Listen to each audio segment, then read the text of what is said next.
बिस्मिल्लाहिर्रहमानिर्रहीम इय्याक नअबुदु व इय्याक नस्तईन। तो गाइज़ हमने लास्ट वीडियो में जो है ना वो एम्फोटेरेसिन बी को डिस्कस किया। अभी हम फ्लूओसाइटोसिन जो है ना जिसको हम 5 फ्लोरोसाइटोसिन कह रहे हैं ना, इसको जल्दी से डिस्कस करते हैं ये क्या होती है। सबसे पहले जो है ना इसका जो है ना मैं मोड ऑफ एक्शन ना जल्दी से डिस्कस कर, जो इंपॉर्टेंट बात पूछने वाली है।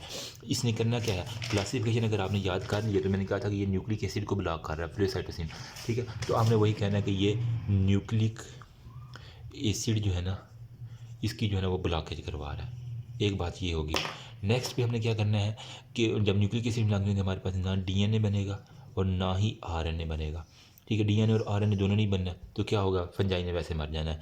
अच्छा, इन काम कैसे करता है, इसने किस एंजाइम को स्टॉप करना है, स्टॉप करना है थायमिडाइलेट सिंथेज को, जो है ना थायमिडाइलेट सिंथेज को जो है ना इसने क्या करना है, जाके स्टॉप कर देना है। अब ये जब स्टॉप होगा तो क्या होगा, इसकी वजह से जो है ना वो न्यूक्लिक एसिड जो भी फंजाई के अंदर मार रहे थे ना उनकी स्टॉपेज हो जानी है। इस ड्रग ने सेल के अंदर जाना है, ठीक है। मतलब ये न्यूक्लिक एसिड के ऊपर जाके एक्ट करना है ना, तो इस ड्रग को पहले सेल के अंदर भी तो जाना पड़ेगा। तो इसको किस चीज़ की नीड है, ज़रूरत इसको दो चीज़ों की है।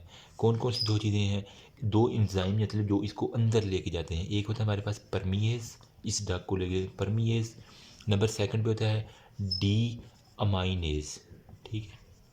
ये क्या करेगा, ये लेके जाएगा अंदर ड्रग को और ये अंदर ले जाके इसको एक्टिवेट कर देगा, ठीक है।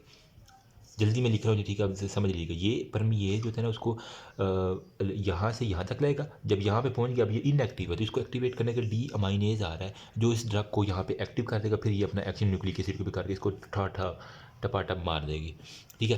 क्लिनिकल यूजेज में जल्दी से बता दूँ मैं, क्लिनिकल यूजेज कुछ भी नहीं है। ये हमारे पास क्रिप्टोकोकस जो होता है ना नियोफार्मिस, आपने माइकोलॉजी पढ़ा होगा, क्रिप्टोकोकस नियोफार्मिस, ठीक है। उसके खिलाफ जो होता है ना ये हमारे पास ये यूज़ होता है क्रिप्टोकोकस नियोफार्मिस के खिलाफ। बस अब जो होता है ना इसकी टॉक्सिसिटी की बात कर दूँ यहाँ पे छोटी सी, तो टॉक्सिसिटी जो है ना वो आसान सी है, वो है बोन मैरो की एक तो डिप्रेशन करवानी है इसने, बोन मैरो डिप्रेशन, ठीक है।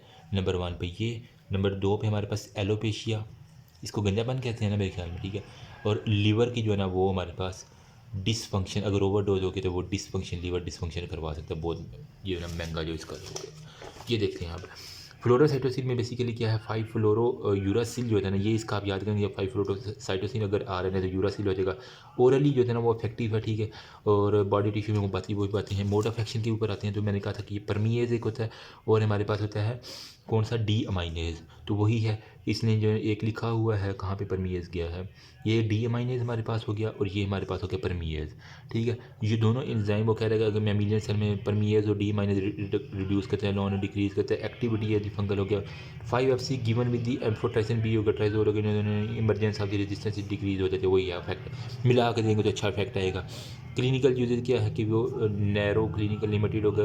कम्बिनेशन एम्फोटेरेसिन बी और triazole infection related Cryptococcus neoformans, Cryptococcus neoformans मैंने ऑलरेडी आपको बता दिया। उसके बाद वो कह रहा है कि कैंडिडियल इन्फेक्शन भी कुछ होते हैं, ठीक है, मोल्ड वगैरह का, वो आप देख लीजिएगा।